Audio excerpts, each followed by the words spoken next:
Let us learn about the role of a cap.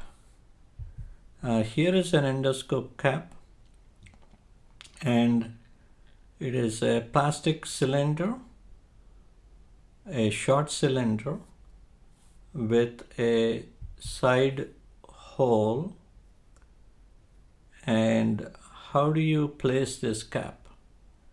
There is a particular technique that we should follow, and when you place it, you want to first, before you place it, you want to put it in water to allow it to get lubricated, and then fix it at the end of the scope.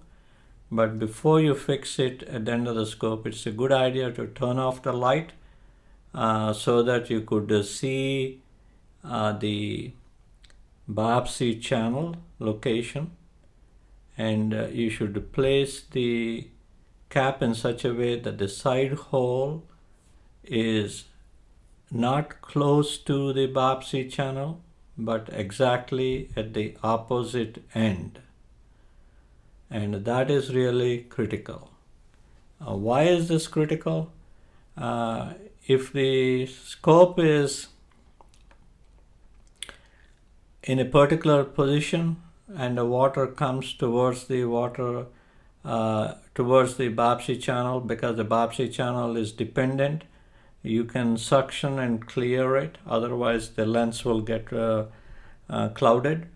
On the other hand, if the scope is in such a position that the side hole is the dependent portion, is in the dependent position, then whatever water comes to that side hole will automatically drain out, and that way you can maintain a nice clear vision of the scope.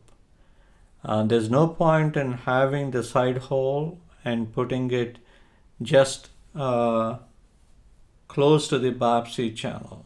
You're just losing that advantage of the cap with the side hole draining out the fluid. So in order to make this point, this is the most important point. It's not uncommon for technicians to just put the cap on the scope without focusing on this detail. Here is the endoscope. We see the biopsy channel at 12 o'clock. We apply the cap, and we made it, we took the precautions so that the side hole is at 6 o'clock.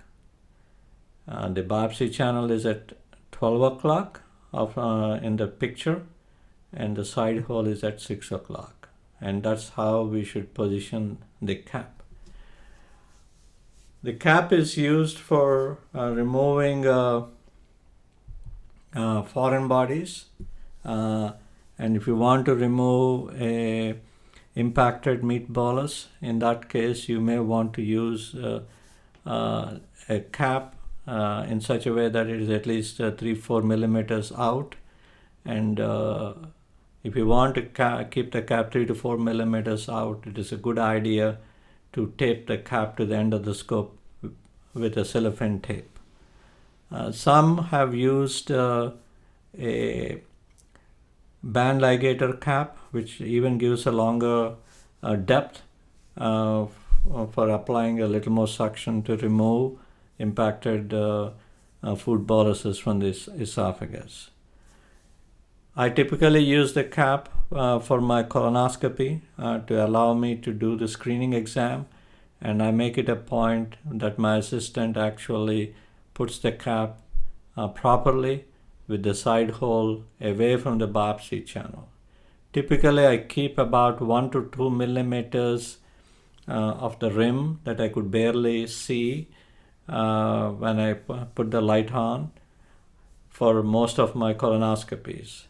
If I'm resecting a polyp on the ileocecal valve, or if I'm resecting a polyp close to the dentate line, then I request my assistant to push the cap out by about 3 to 4 millimeters from the tip of the scope.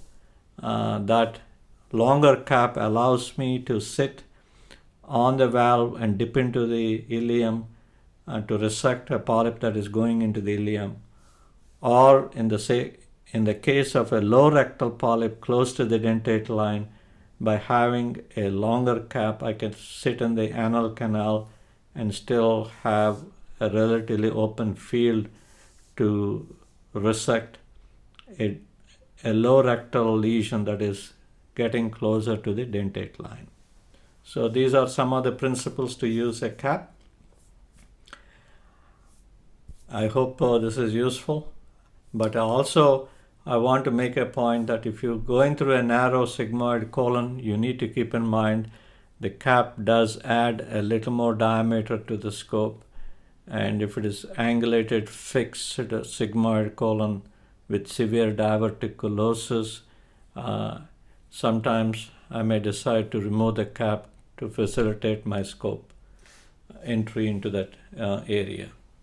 I hope this is useful. Thank you.